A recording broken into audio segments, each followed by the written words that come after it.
Ciao à tutti e benvenuti o bentornati nel mio canale. Aujourd'hui, on va parler du comparatif en italien. Il comparativo in italiano, qui est un point important à connaître de la langue italienne.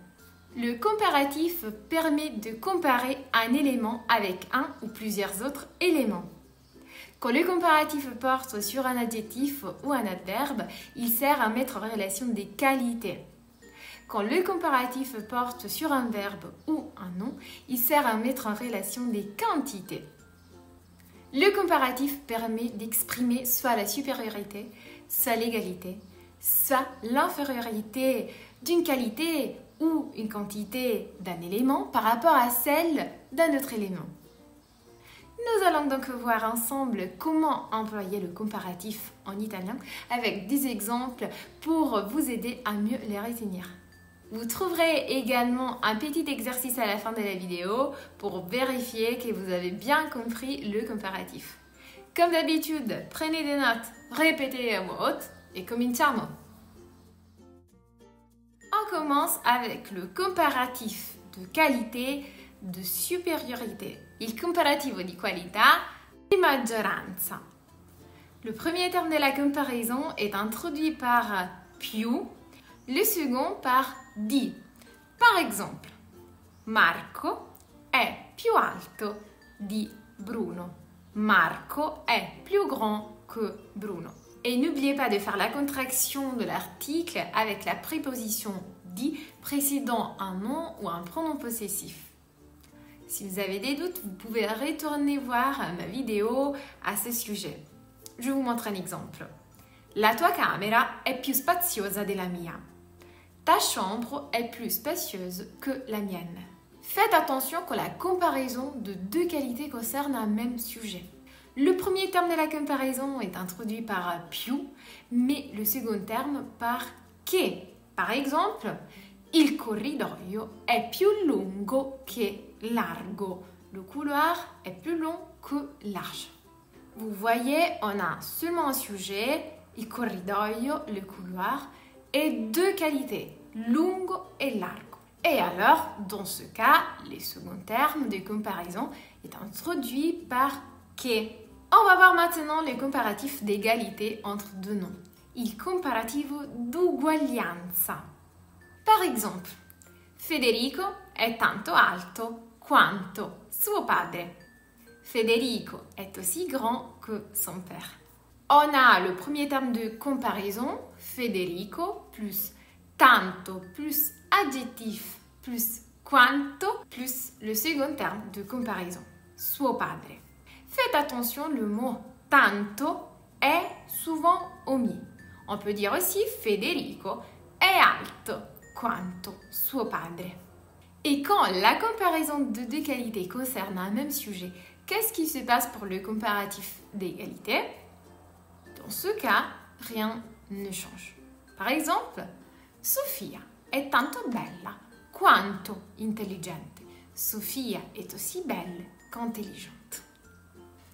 On a tanto qui introduit le premier terme de comparaison et quanto qui introduit le second terme de comparaison. On va étudier maintenant le comparatif d'infériorité, il comparativo di minoranza. Le premier terme de la comparaison est introduit par meno et le second terme par di. Par exemple, Firenze è meno grande di Roma. Florence est moins grande que Rome. Ou encore, io sono meno alta di te. Je suis moins grande que toi. Et quand la comparaison de des qualités concerne un même sujet, qu'est-ce qui se passe? Le premier terme de comparaison est introduit par meno et le second terme de comparaison par che. Par exemple, il corridoio è meno largo che lungo. Le couloir est moins large que long.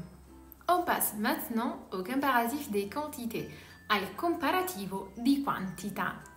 Pour le comparatif d'égalité, per il comparativo di uguaglianza, on a le terme tanto qui s'accorde avec le nom qui suit, tanto, tante, tanti, plus quanto qui s'accorde avec le deuxième terme qui suit.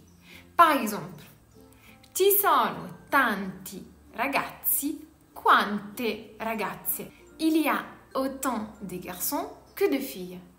Ou encore, Maria ha tante cugine quanti cugini. Maria a autant de cousines que de cousins. Pour le comparatif de supériorité, il comparativo di maggioranza, le premier terme de comparaison est introduit par più et le second terme par che. Par exemple, ci sono più ragazzi che ragazze. Il y a plus de garçons que de filles. Et le comparatif d'infériorité, il comparativo di minoranza. Le premier terme est introduit par un meno et le second terme par che. Par exemple, ci sono meno ragazze che ragazzi. Il y a moins de filles que de garçons. On passe maintenant au comparatif d'action. Comparativo d'azione. On va regarder sa structure. Pour le comparatif de supériorité, on a le sujet plus le verbe plus più di plus le nom ou pronom. Par exemple, Lucia mangia più di sua sorella. Lucia mange plus que sa sœur. Pour le comparatif d'infériorité, on a le sujet, il soggetto, suivi du verbe, suivi de meno di, plus le nom ou pronom. Par exemple, loro lavorano meno di noi. Ils travaillent moins que nous. Pour le comparatif d'égalité, per il comparativo di uguaglianza, on a le sujet, il soggetto, suivi du verbe, suivi de tanto quanto, suivi du nom ou pronom. N'oubliez pas que tanto est souvent omis. Par exemple, Maria lavora tanto quanto Giulia. Maria travaille autant que Giulia. Ou aussi, Maria lavora quanto Giulia.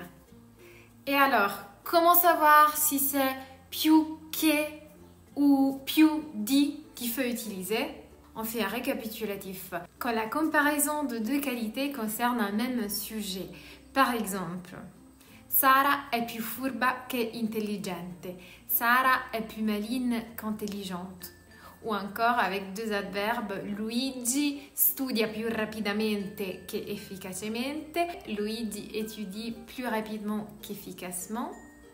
Pour comparer deux verbes à l'infinitif et les mettre en relation, par exemple, è meno piacevole lavorare che divertirsi. Il est moins agréable de travailler que de s'amuser. Pour comparer deux quantités, par exemple, ci sono più ragazzi che ragazze. Il y a plus de garçons que de filles. Je vous montre deux comparatifs irréguliers. L'adjectif buono, bon, et son comparatif migliore ou più buono, meilleur. Par exemple, la pizza napoletana è migliore della pizza romana. La pizza napolitaine est meilleure que la pizza romaine. Je vous dis ça et pourtant je suis romaine. Hein? L'adjectif cattivo, mauvais, et son comparatif peggiore ou più cattivo. Par exemple, il caldo dell'estate è peggiore del freddo dell'inverno. La chaleur de l'été est pire que le froid de l'hiver. Et pour conclure, je vous propose un exercice. Vous trouverez le corrigé dans la description.